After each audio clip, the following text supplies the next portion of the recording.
So yes, I'm coming live, and as you'll see in my title, it's because I am too lazy and tired and busy to do any editing. It's a lot of work to go through in the mornings and do all this editing for everyone. And with Atlas right now, we're really trying to build up our castles and our troops and all these things, and it's just like so busy. So I figured I'd come to you guys live again today. I'm hoping that my Wi-Fi is not going to be a pill. So let's see what we're going to do. I don't know what might just do some runs today and talk with everybody. I know that one thing that's going on our team that might be going on in other teams is some issues in Atlas. So I kind of want to get out there some idea that you guys can use on your team that might help it out. So one of the things is, of course, and I'm going to tell my main from my alt that I need lumber so I can get this transferred. Hold on just a moment. Oh, I hope that's not too much. Oh, it's just enough. All right, so with that being said, in my team, there's a lot of players that are kind of spooked about Atlas and all the things that happen in Atlas and you know, like, oh, this is just too much or whatever. So one of the things I've realized that I was doing wrong is I wasn't actually letting my teammates understand what my goals were for Atlas for our team. So, for example, you know, are you wanting to go out and be the top of the team, you know, work your way up into Sapphire, then work your way up into Diamond as you climb in Atlas? Or is your goal just to simply use it for your advantage? I mean, that's what our team is doing. It's not that we want to go out there and, oh yeah, I forgot I've got that one. I could fly him. Because I haven't got to fly him yet. Well, attack someone doesn't have a base. I mean, a team.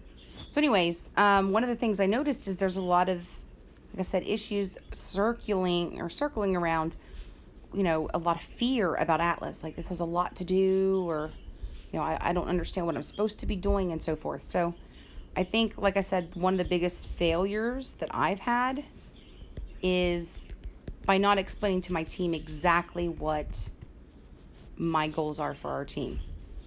So if you're having where you're noticing that there's lashback or there's players that are showing less interest in the game or they're not playing a lot in Atlas itself, be sure to reach out to those players and tell them what your goal set is, because, you know, they might just be afraid that you're wanting to go way further than they think they can do. Because one of the things about Atlas that really does suck is it is an expensive one to play successfully.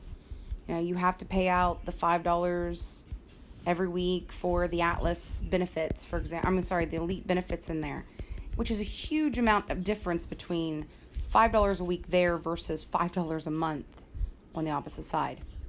So a lot of the new players, for example, are like, well, I can't even build troops because, you know, I don't have the ability to get that much gold. And now you're expecting me to pay a tax on something. Well, they need to understand that when you build your castles up, you will actually get more stuff. You actually get more. So this is something that I think that I failed to explain to my team, but I think now they're catching on, and I don't think they're going to have as many issues with it now. So just remember to let them know what your personal goals are. Now, your goals might be different than mine. Your goals might be to have world domination in Atlas and make it all the way to Diamond. I'm not for sure what your goals are exactly. So figure out what your team's goals are as a leader, as officers, as a group, whatever it might be, and reach out and tell them what you're thinking your goals should be.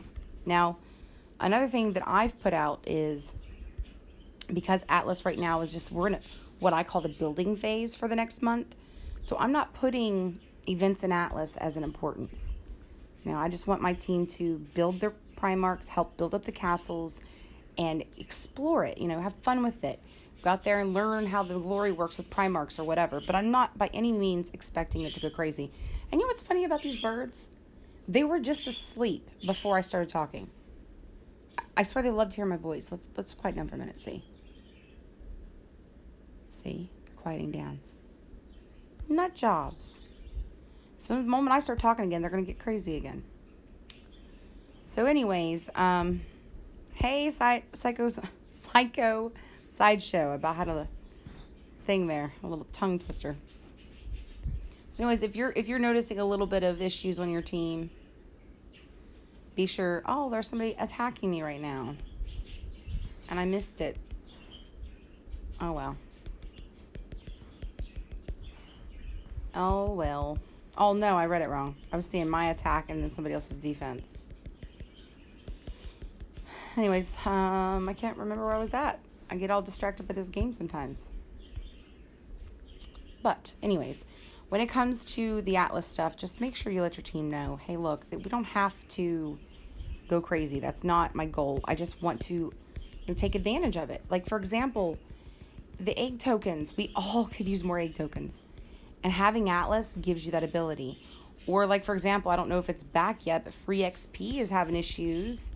Last time I checked, there was some issues trying to get free XP up. So it allows you to build XP in there, which I do not suggest you do for solely XP, particularly when you're trying to build up your stuff. So if it was me, I would find a higher level player to back me for gold runs, so you can get your gold runs and your XP at the same time, versus using it solely for XP, because you don't want to waste those things you get from it, period. Because like I said before, you cannot protect your gold, guys. So if you go and you hoard a bunch of gold and you get attacked, it's gone. So unless you're hoarding it to give to your team so that they can build up, it's not necessarily the best choice. So keep that in mind.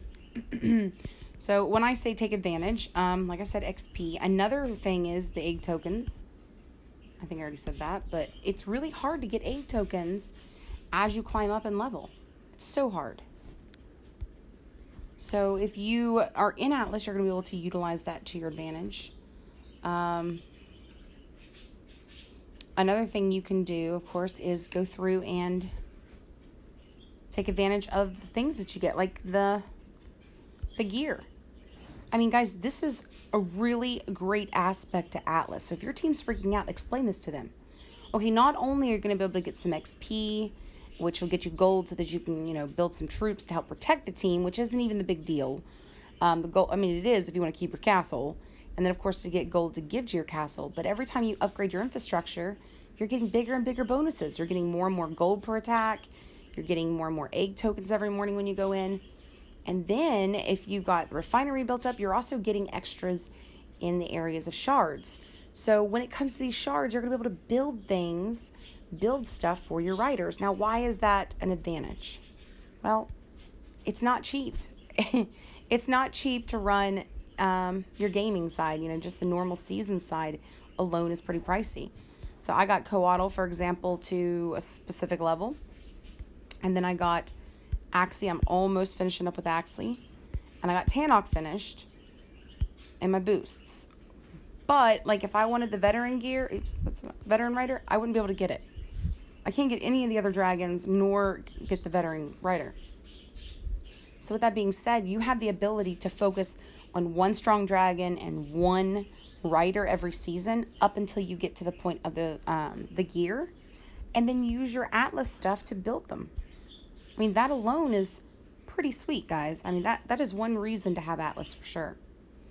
So with that being said, it is, in my team, that is the main goal, is using it to help you on this side of the gaming. Not necessarily to take the top of the top in Atlas, not to have our name at the top of the leaderboard in Atlas, or not to own the most property or the biggest castles, but more so to just use it to our advantage on the regular gaming side. And I think that is what most platinum teams should be doing, because there is no platinum team out there that's going to be able to, dominate.